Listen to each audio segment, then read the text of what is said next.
La tasse de thé glissa des mains tremblantes d'Amara Obi, se brisant sur le sol avec un fracas qui résonna avec son cœur brisé. Mais ce n'était pas le bruit qui faisait trembler son corps comme une feuille au vent. C'étaient les mots qui filtraient à travers le mur mince derrière la porte de sa chambre. Elle pouvait les entendre distinctement. Son fiancé, Andrew Okwa, et sa soi-disant meilleure amie, Blessing, riaient de leur projet de l'humilier lors du mariage prévu pour demain. Des paroles prononcées par l'homme qu'elle avait sauvé de la mort, celui qui avait juré de l'aimer pour toujours. 3 ans à prétendre être aveugle. 3 ans à tester le véritable caractère de cet homme. Et maintenant, elle avait sa réponse. Le goût amer de la trahison emplit sa bouche tandis qu'elle pressait ses paumes contre ses yeux, sentant les larmes brûlantes que personne ne croyait qu'elle pouvait verser. « J'ai hâte d'être enfin libérée de ce fardeau aveugle », déclara Andrew, sa voix débordant de dégoût. 3 ans gâchés avec une femme qui ne peut même pas voir mon visage. Demain, je serai enfin débarrassée d'elle. Des larmes brûlantes coulaient derrière les yeux d'Amara. Elle serra le tissu blanc qui avait masqué ses yeux pendant 3 longues années. Sa gorge se noua tandis qu'elle luttait pour respirer, submergée par la douleur de la trahison. Cet homme, dont elle avait tiré le corps des décombres en flammes après qu'Andrew, son fiancé, eut imprudemment percuté un poteau téléphonique avec sa voiture en grillant un feu rouge. Elle l'avait arraché aux flammes, lui dont elle avait sauvé la vie au prix de ses propres blessures, prévoyait maintenant de la rejeter comme un vulgaire déchet. Le bandeau était une bénédiction déguisée, gloussa Blessing. Le rire de sa prétendue meilleure amie était plus tranchant qu'un couteau. Au moins, elle n'a pas pu nous voir ensemble toutes ces années.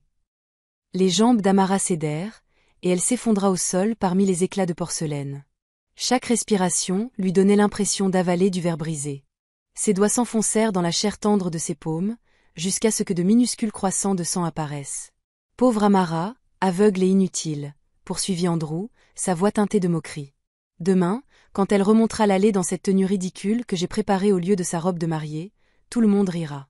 Nous leur dirons à tous que tu es mon véritable amour, Blessing, et cette pathétique aveugle sera humiliée devant toute la communauté. Et personne ne t'en voudra, ajouta Blessing avec empressement. Qui aurait pu s'attendre à ce qu'un homme accompli comme toi reste lié à une femme aveugle pour toujours?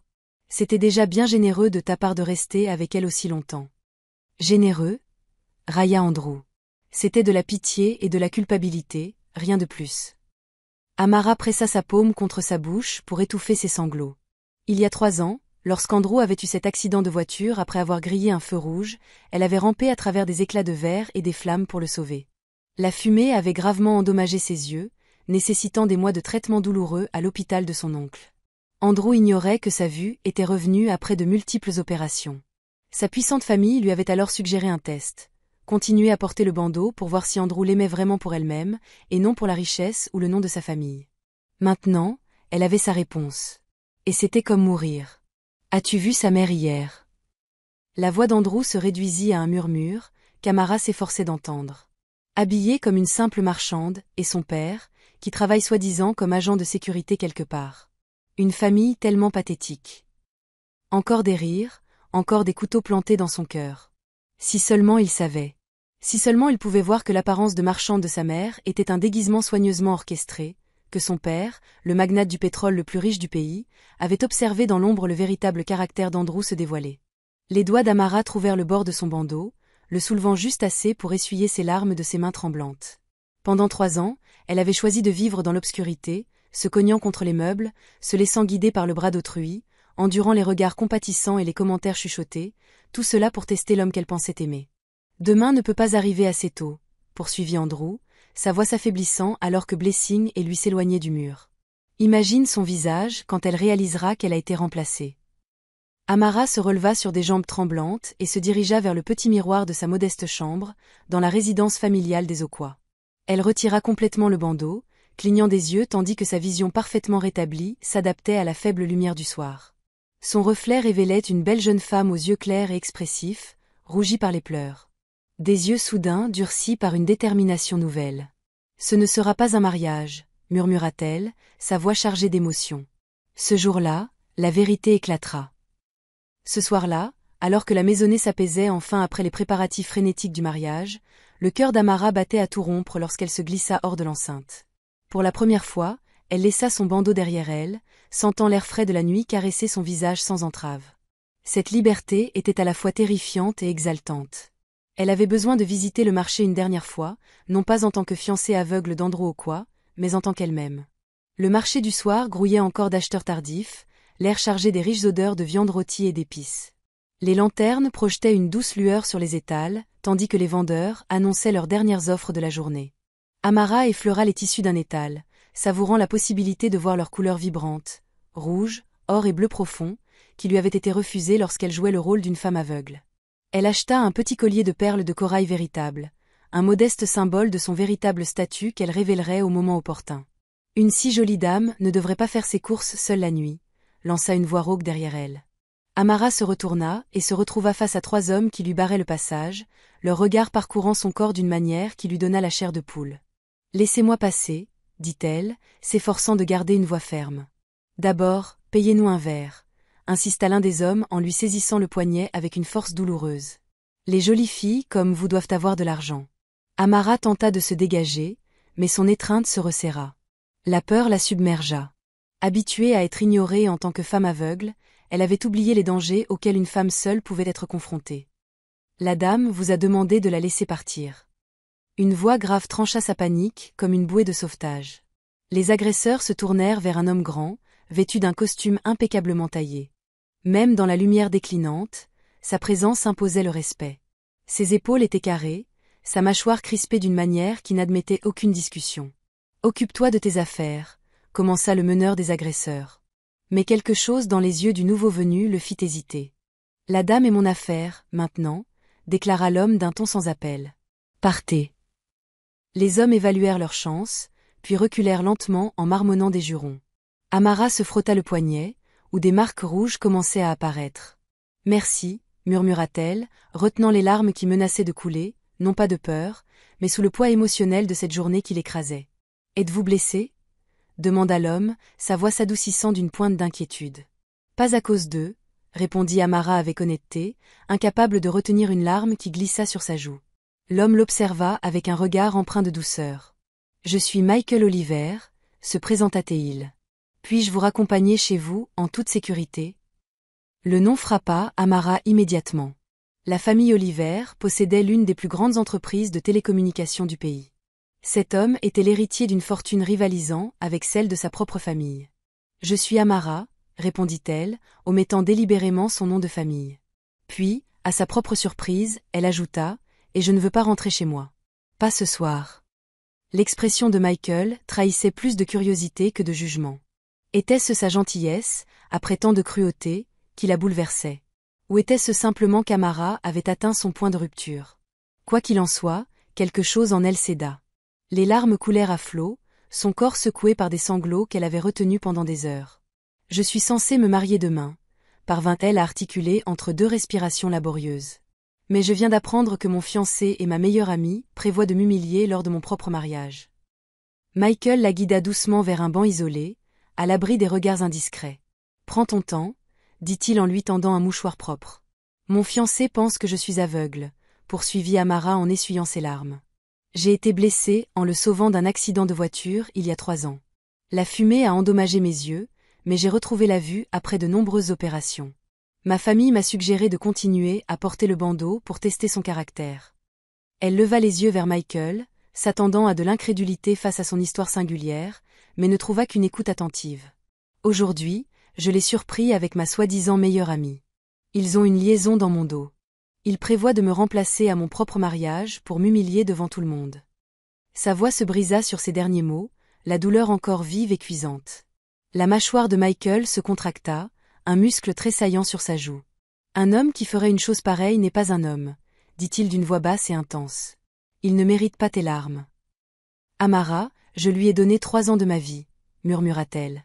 3 ans à me cogner contre les meubles, à être guidée par la main, à endurer la pitié et les murmures, tout cela pour tester s'il m'aimait vraiment pour moi-même. « Et maintenant, tu as ta réponse, » dit doucement Michael. Amara hocha la tête, de nouvelles larmes roulant sur ses joues. « Le pire, c'est que je l'aimais vraiment. Je pensais qu'il valait la peine d'être sauvé, qu'il valait la peine d'être testé, qu'il valait la peine de construire une vie avec lui. » Sa voix se brisa sous le poids de ses rêves anéantis. Michael resta silencieux un instant, puis parla avec une sincérité qui toucha Amara en plein cœur. « Tu mérites quelqu'un qui t'aime, avec ou sans bandeau.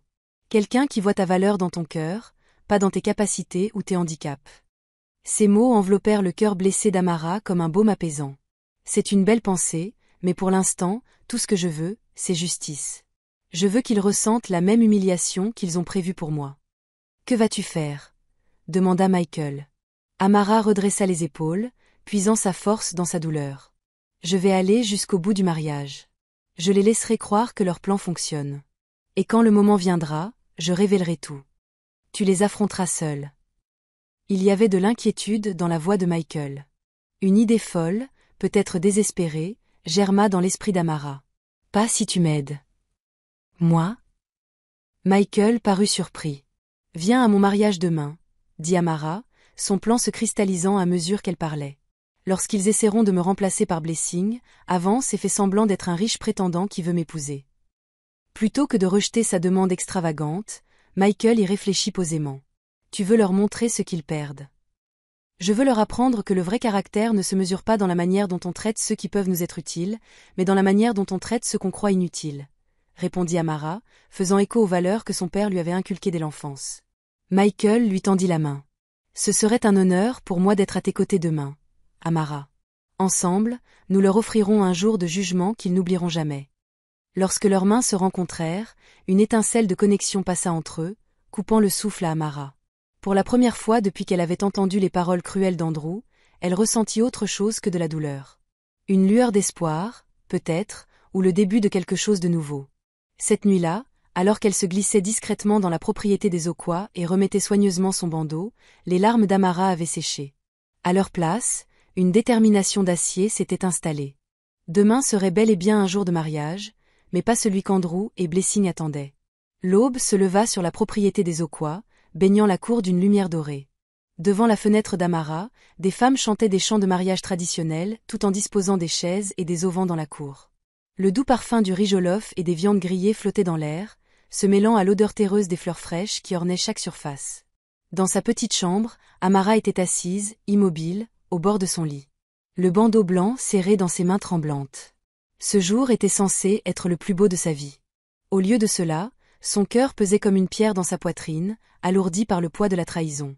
3 ans, murmura-t-elle dans la pièce vide, les larmes roulant sur ses joues. 3 ans d'obscurité pour tester ton amour. Ses doigts tracèrent le doux tissu du bandeau, sa prison et son épreuve. Combien de fois avait-elle trébuché sur des meubles en portant ce bandeau, combien de regards compatissants avait-elle reçus sans les voir, combien de nuits avait-elle pleuré en silence, rêvant d'arracher ce tissu pour contempler les étoiles. À bien y penser, si j'étais vraiment devenue aveugle, voilà comment il m'aurait traité. Après que j'ai risqué ma vie pour le sauver de l'accident qu'il avait causé. J'ai risqué mes yeux pour le tirer de cette voiture en flammes, dont la fumée m'a brûlé les yeux. Si ma famille n'avait pas eu les moyens de payer les opérations pour me rendre la vue, c'est ainsi que j'aurais été humiliée. Devant tant de gens. Quel monde cruel. Un coup à la porte la fit sursauter. Rapidement, elle essuya ses larmes et remit le bandeau sur ses yeux. Entrez, appela-t-elle d'une voix faible et vulnérable, celle que tout le monde attendait d'Amara, l'aveugle. Mama Oquois, la mère d'Andrew, entra précipitamment, accompagnée de 2 assistantes portant ce qui aurait dû être la tenue de mariage d'Amara. Une magnifique robe hockey violet foncé et or, ornée de perles complexes, confectionnée pendant des mois. « Bonjour, ma fille », dit Mama Oquois d'une voix dégoulinante de fausse douceur. « Es-tu prête pour ce jour spécial ?» Amara hocha la tête, jouant son rôle de fiancée timide à la perfection. « Oui, maman, j'attends ce jour depuis si longtemps. »« Bien sûr que oui, » répondit Mama Oquois en lui tapotant la main avec condescendance. « Quelle bénédiction que mon fils ait un cœur si charitable. Peu d'hommes épouseraient une femme aveugle. » Chaque mot était un coup de poignard, mais Amara força un sourire reconnaissant. « Andrew a été si gentil avec moi. »« Nous avons ta tenue ici, » poursuivit Mama Oquois, faisant signe aux assistantes. « Laisse-moi t'aider à te changer. » Amara se laissa guider derrière le paravent, sachant exactement ce qui l'attendait. Comme elle s'y attendait, lorsque les assistantes ouvrirent le paquet, ce n'était pas sa robe soigneusement choisie, mais une tenue criarde et inappropriée, conçue pour la ridiculiser devant toute la communauté. « On dirait pas ma robe de mariage, » dit Amara, feignant la confusion tandis que ses doigts effleuraient le tissu bon marché et rugueux. « Oh, ne t'inquiète pas, ma chère, » répondit Mama Oquois, dissimulant à peine son amusement. « C'est magnifique, fais-moi confiance. » Amara se mordit la lèvre pour réprimer l'envie de crier, qu'elle voyait leur cruelle supercherie. Au lieu de cela, elle hocha docilement la tête. Merci, maman, je suis sûre que c'est charmant. Dès que Mama Okwa et les assistantes partirent, promettant de revenir dans 1 heure pour les derniers préparatifs, Amara verrouilla la porte et s'affaissa contre elle. Son corps tremblait de sanglots silencieux, non pas de tristesse, mais de rage.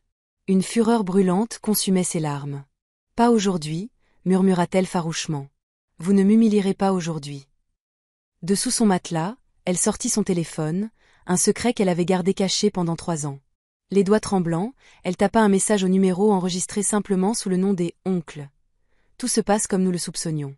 Ils m'ont apporté des vêtements inappropriés. L'humiliation est prévue pour midi. Michael Oliver est-il digne de confiance? La réponse arriva presque immédiatement, nous l'avons vérifié. Fils d'Oliver, télécommunications, bonne réputation. S'il a accepté de t'aider, fais-lui confiance. Ta mère est prête. Ton père et moi arriverons au moment crucial. Un poids s'envola des épaules d'Amara.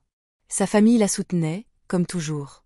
Un second message apparut, ton frère dit de les faire payer. Ses lèvres esquissèrent un léger sourire. En grandissant, son frère avait toujours été son plus fervent protecteur. Même aujourd'hui, en tant qu'héritier du vaste empire pétrolier de leur père, il conservait cet instinct protecteur. Une soudaine agitation à l'extérieur attira son attention vers la fenêtre. Jetant un regard prudent derrière le rideau, elle vit Andrew et Blessing blottis dans un coin de la cour, leurs têtes rapprochées. Même de loin, leurs gestes excités et leurs fréquents coups d'œil vers la maison trahissaient leur anticipation de son humiliation. Blessing rayonnait dans un superbe ensemble bleu et or, la véritable robe de mariée qui aurait dû être celle d'Amara. Ce spectacle transperça le cœur d'Amara. Cette femme, qui avait été sa confidente, sa sœur en tout sauf par le sang, l'avait trahie. Elles avaient partagé des secrets, des rêves et des larmes. Combien de fois Blessing lui avait-elle tenu la main, la guidant à travers des pièces bondées tout en riant secrètement de sa prétendue cécité. « Tu as tout trahi », murmura Amara, le front pressé contre la vitre froide. « Notre amitié, ma confiance, est pour un homme qui trahit aussi facilement qu'il respire. » Comme s'il sentait son regard, Andrew leva les yeux vers sa fenêtre. Amara recula précipitamment, le cœur battant à tout rompre. Elle aperçut son sourire, celui d'un fiancé feignant l'affection en anticipant son mariage, mais aussi le rictus cruel d'un homme prêt à savourer la chute de quelqu'un. Elle se retira près de son lit, l'esprit revenant à sa conversation avec Michael la veille. Sa gentillesse avait été un baume pour son âme blessée. Sa colère légitime à son égard lui rappelait que des hommes honorables existaient. Viendrait-il vraiment aujourd'hui? Se tiendrait-il à ses côtés, une femme qu'il connaissait à peine, face à une foule d'inconnus? Cette pensée lui donna du courage. Elle redressa les épaules et prit une profonde inspiration. De son petit sac, elle sortit les objets dont elle aurait besoin. Les perles de corail de sa mère, soigneusement cachées, sa véritable robe de mariage, introduite clandestinement pièce par pièce au cours de la semaine passée. Et surtout, les documents prouvant son identité et son statut, qui bouleverseraient le monde d'Andrew et de Blessing lorsqu'elle les révélerait. Quelqu'un secoua la poignée de la porte. « Amara » appela la voix mielleuse de Blessing. « Es-tu prête? Je suis venue t'aider à te maquiller. » Amara cacha rapidement ses trésors et ajusta son bandeau. « Un instant, » répondit-elle, forçant sa voix à trembler. Elle ouvrit la porte pour faire face à la femme qui s'était fait passer pour son amie, tout en lui volant son fiancé. Le sourire de Blessing était éclatant, ses yeux brillant d'une excitation à peine contenue face à l'humiliation à venir. « Ma très chère amie » s'exclama Blessing en serrant Amara contre elle. « Le jour de ton mariage est enfin arrivé. N'es-tu pas excitée ?» Amara lui rendit son étreinte, résistant à l'envie de planter ses ongles dans le dos de Blessing. « Tellement excitée, » murmura-t-elle. « J'ai du mal à croire que c'est vrai. »« Oh, c'est bien réel, » assura Blessing en la conduisant vers la coiffeuse. « Aujourd'hui sera un jour inoubliable, c'est certain. » Alors que Blessing commençait à appliquer un maquillage criard et peu flatteur sur son visage, un maquillage conçu pour la ridiculiser plutôt que pour la sublimer, Amara resta parfaitement immobile, un petit sourire secret au coin des lèvres. Qu'il croit avoir gagné. Qu'il pense qu'elle était une aveugle impuissante, bonne à être moquée et humiliée. Dans quelques heures, il découvrirait la vérité, non seulement sur sa vue, mais aussi sur les conséquences de leur cruauté et de leur trahison. Dehors, les tambours commencèrent à battre, signalant l'arrivée des premiers invités. La cérémonie allait bientôt commencer. Le cœur d'Amara battait à tout rompre, mêlant impatience et appréhension. Michael tiendrait-il sa promesse? Le plan de sa famille fonctionnerait-il, ou se retrouverait-elle seule face à son humiliation? Blessing recula, admirant son œuvre avec un ricanement mal dissimulé. « Tu es magnifique, dit-elle. Amara toucha son visage, feignant de sentir le maquillage qu'elle ne pouvait prétendument pas voir. Elle savait, sans même regarder, qu'elle ressemblait plus à un clown qu'à une mariée. « Merci, répondit-elle doucement. Tu as toujours été une si bonne amie pour moi. » Quelque chose vacilla dans les yeux de Blessing, peut-être une lueur de culpabilité ou un instant d'hésitation, mais cela disparut aussi vite que c'était apparu, remplacé par une détermination froide. « Les invités arrivent, dit-elle en aidant Amara à se relever. C'est presque l'heure. Amara se laissa guider hors de la pièce vers la cour, où son destin l'attendait. À chaque pas, sa détermination se renforçait. Derrière son bandeau, le regard d'Amara était clair et déterminé. Ce jour serait bel et bien un jour de mariage, mais pas celui qu'Andrew et Blessing attendaient. La cour de la propriété des Auquois s'était transformée en un spectacle vibrant de couleurs et de célébrations. Des auvents ornés de tissus flottants protégeaient les invités du soleil de midi. Des plateaux de riz jollof fumant, d'escargots poivrés et de poissons grillés offraient un festin pour les sens.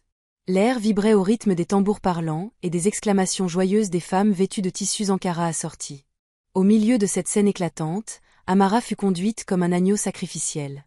La tenue criarde qu'on lui avait imposée, une robe mal ajustée, trop révélatrice, aux couleurs discordantes, moulait maladroitement son corps. Le maquillage appliqué par Blessing la faisait ressembler à une caricature plutôt qu'à une mariée. Ses cheveux avaient été coiffés avec négligence, des mèches inégales tombant sur son visage bandé. Dès qu'elle apparut, un silence s'abattit sur l'assemblée. Puis des murmures aigus, tranchants comme de minuscules couteaux, transpercèrent sa peau. Est-ce la mariée? Que porte-t-elle? La pauvre aveugle ne sait même pas à quel point elle a l'air ridicule. Andrew doit vraiment la plaindre pour avoir accepté cela. Chaque mot poignardait le cœur d'Amara, mais elle garda la tête haute, c'est pas mesuré. Derrière son bandeau, ses yeux restaient secs. Elle avait versé assez de larmes en privé.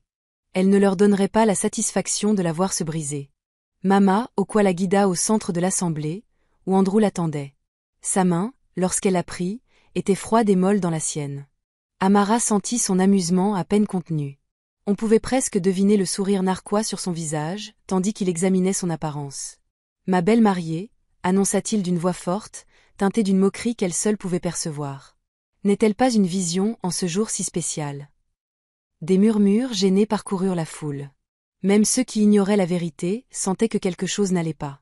Un aîné respecté s'avança, le front plissé d'inquiétude. « Jeune homme, s'adressa-t-il à Andrew, est-ce ainsi que nous honorons une mariée dans notre tradition?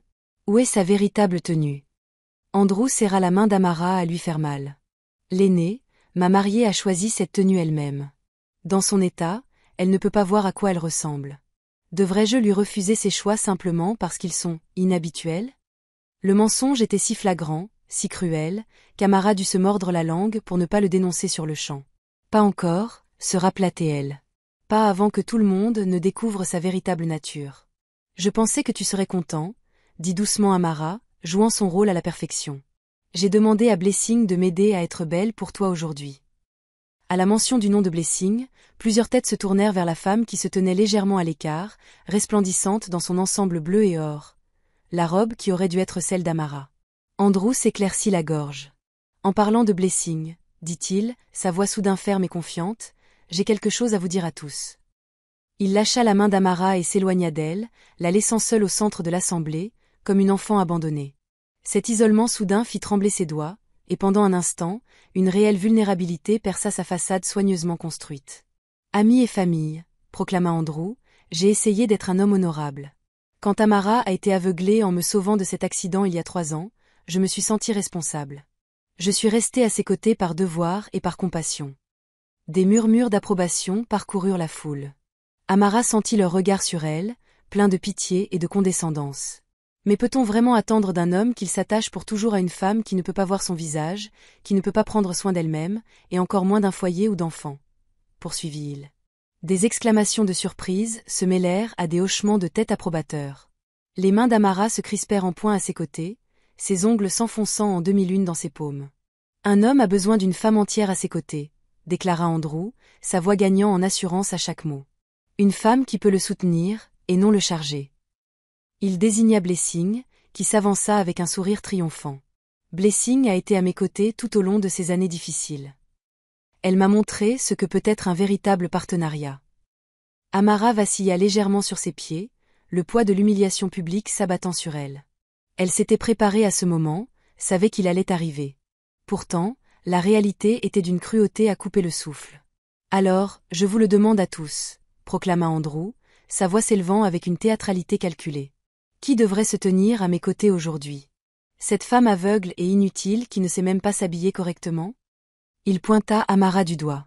Ou cette femme belle et capable, qui peut être une véritable épouse pour moi. Il se rapprocha de Blessing et l'embrassa sur la joue, provoquant des halètements dans la foule. Que ceux qui pensent que je devrais épouser Amara lèvent la main, lança-t-il. Dans le silence écrasant qui suivit, une seule femme âgée au fond leva une main tremblante, avant de la baisser rapidement sous les regards désapprobateurs de ceux qui croyaient qu'Andrew méritait le bonheur avec Blessing. Une forêt de mains se dressa, certaines hésitantes, d'autres enthousiastes. La voix de Mama Okwa résonna alors. Mon fils mérite une femme entière, pas une femme brisée. Ces mots blessèrent Amara plus profondément que n'importe quelle blessure physique. Un fardeau inutile et brisé. Le poids de leur jugement pesait sur sa poitrine, l'empêchant presque de respirer. Pendant un terrible instant, le doute s'insinua. Et si Michael ne venait pas? Et si le plan de sa famille échouait? Et si elle était vraiment seule? Mais Andrew poursuivit, triomphant, retirer cette femme aveugle de mon mariage et amener ma véritable épouse. Des mains rudes saisirent les bras d'Amara. Elle reconnut le contact des cousins d'Andrew, ceux qu'il avait autrefois accueillis avec respect et qu'il a traités maintenant comme un déchet à jeter. S'il vous plaît, supplia-t-elle, laissant de vraies larmes couler sous son bandeau. Andrew, après tout ce que nous avons traversé, après que je t'ai sauvé la vie, après que j'ai payé cette dette avec 3 ans de ma vie. Sa voix se brisa. Nous sommes quittes maintenant, répondit-il froidement. Sortez-la d'ici, avant qu'elle ne gâche davantage la cérémonie. Alors qu'il commençait à la traîner vers les portes de la propriété, une agitation éclata à l'entrée. Le bruit de voitures de luxe s'arrêtant, les portières claquant et des murmures d'admiration parcoururent l'assemblée. Qui sont ces véhicules qui coûtent plus cher que toute la propriété? Est-ce l'écusson Oliver sur ces voitures? Les mains qui serraient les bras d'Amara se relâchèrent soudainement, l'attention de tous se tournant vers les nouveaux arrivants. À travers une trouée dans la foule, Michael Oliver s'avança, impeccablement vêtu d'une riche tenue brodée, évoquant la richesse et le statut. Derrière lui, un cortège d'hommes élégants, portant des boîtes et des mallettes ornées, fit son entrée. Le cœur d'Amara bondit. Il était venu, comme promis. Michael la repéra immédiatement, les joues striées de larmes sous son bandeau, retenue comme une prisonnière entre 2 hommes. Son expression s'assombrit d'une colère contenue. « Libérez-la » ordonna-t-il d'une voix si autoritaire que les hommes lâchèrent ses bras sur le champ. Andrew s'avança, la confusion et l'irritation crispant son visage. « Qui êtes-vous pour interrompre mon mariage » Michael l'ignora totalement et marcha droit vers Amara. D'une main douce, il la stabilisa, puis se tourna vers l'assemblée. « Je suis Michael Oliver, héritier du groupe de télécommunications Oliver, annonça-t-il d'une voix empreinte d'assurance. Et je suis venu demander la main de mademoiselle Amara Obi, avec une dot à la hauteur de sa véritable valeur. » Des exclamations de surprise résonnèrent dans la cour. Le visage d'Andrew se tordit d'incrédulité. « Cette femme » balbutia-t-il, désignant l'apparence ridicule d'Amara. Cet aveugle sans valeur. Choisissez vos prochains mots avec soin, interrompit Michael d'un ton dangereusement bas. La femme que vous traitez de sans valeur vaut plus que votre existence entière. Michael fit un geste, et son entourage s'avança. Un par un, ils ouvrirent leurs mallettes, révélant des piles de billets, des titres de propriété et des bijoux scintillant aveuglément sous le soleil. J'offre 1 milliard de Naira comme dot pour la main de mademoiselle Amara Obi, annonça Michael, ainsi que des propriétés à travers Lagos et des bijoux confectionnés par les meilleurs artisans. La foule éclata en exclamations choquées.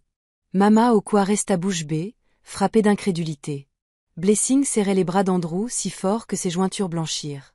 C'est absurde, parvint enfin à articuler Andrew. Elle est aveugle. Elle est. C'est la femme que j'ai choisie, déclara simplement Michael. Il se tourna vers Amara et prit ses mains dans les siennes. Si elle veut bien de moi. La tendresse dans sa voix fit battre le cœur d'Amara de manière inattendue. Ce n'était censé être qu'une mise en scène, une performance pour donner une leçon à Andrew. Pourtant, le contact de Michael était comme une bouée de sauvetage au cœur de la tempête. Oui, murmura-t-elle, assez fort pour que ceux à proximité l'entendent. Je veux bien de toi. Andrew, le visage rouge d'humiliation et de rage, s'avança. C'est clairement un piège. Regardez-la, cria-t-il en pointant la silhouette d'Amara. Elle porte les vêtements d'une prostituée sous ce manteau. Elle n'a ni honte ni morale. C'est pourquoi je l'ai rejetée. Blessing se précipita à ses côtés. C'est vrai. Montrez à tout le monde ce qu'elle porte en dessous. Elle n'est pas la victime innocente qu'elle prétend être. L'attention de la foule se reporta sur Amara, mêlant curiosité et jugement dans leur regard. L'accusation d'Andrew avait semé le doute, exactement comme il l'avait prévu. Enlève ton manteau, ordonna-t-il. Montre à tout le monde la vérité. Amara resta parfaitement immobile, son moment de vérité approchant. Derrière son bandeau, son regard croisa brièvement celui de Michael. Une communication silencieuse s'établit entre eux.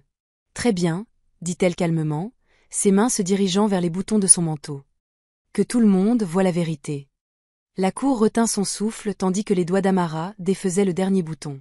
Le sourire narquois d'Andrew s'élargit, anticipant son humiliation lorsqu'elle révélerait la tenue criarde qu'il croyait dissimuler.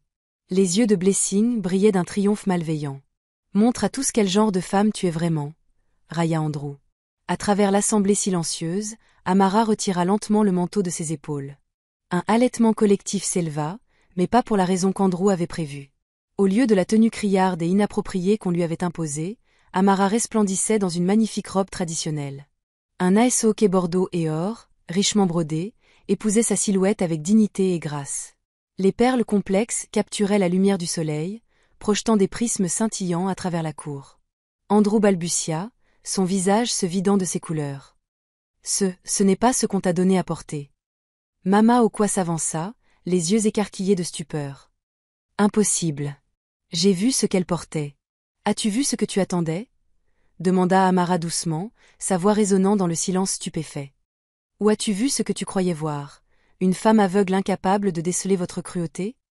Michael s'avança à ses côtés, sa présence ferme et rassurante. Peut-être y a-t-il plus que ce que les gens n'ont pas vu, suggéra-t-il en sortant son téléphone. Comme la véritable nature de ceux qui prétendent aimer Amara. Il appuya sur un bouton, et la voix d'Andrew emplit la cour, claire et distincte. Une femme aveugle est un fardeau que je n'ai jamais voulu. Demain, nous la remplacerons par toi, et tout le monde verra enfin à quel point elle est inutile. La voix de Blessing suivit, elle ne saura même pas ce qui l'a frappée. Le bandeau était une bénédiction déguisée. Au moins, elle n'a pas pu nous voir ensemble toutes ces années. Des larmes coulèrent sous le bandeau d'Amara tandis que l'enregistrement continuait, révélant chaque mot cruel, chaque rire moqueur à ses dépens. Ce n'étaient pas des larmes de honte ou d'humiliation, mais de chagrin pour l'amour qu'elle avait cru réel, pour l'amitié qu'elle avait chérie. Les invités murmurèrent, choqués et désapprobateurs. Les anciens secouèrent la tête. Les femmes murmurèrent des prières de protection contre une telle malveillance. Les cousins d'Andrew, ceux qui l'avaient brutalement saisi par les bras quelques minutes plus tôt, s'éloignèrent, refusant d'être associés à un tel déshonneur. Mensonge! Cria Andrew, désespéré. Cet enregistrement est un faux. Vraiment? Le défia Michael. Devrais-je jouer la partie où tu disais être resté avec elle par culpabilité pour l'accident, ou celle où tu parlais de l'avoir trompée pendant des années avec sa meilleure amie? Andrew se précipita pour tenter d'arracher le téléphone, mais il fut retenu par 2 membres de l'entourage de Michael. Tu as tout gâché. Cracha-t-il à Amara, abandonnant toute façade. Toi, sorcière aveugle et ingrate, après que j'ai gâché 3 ans de ma vie pour toi, par pitié. Ces mots restèrent suspendus dans l'air, accablants par leur cruauté. Amara sentit un calme étrange s'installer en elle, une sérénité au cœur de la tempête. Le moment était venu. De la pitié, répéta-t-elle doucement. C'est ainsi que tu appelles ça? D'une main ferme, Amara porta la main à son visage. La foule, fascinée, observa ses doigts défaire le nœud derrière sa tête. Le bandeau blanc glissa, révélant des yeux clairs et parfaitement lucides.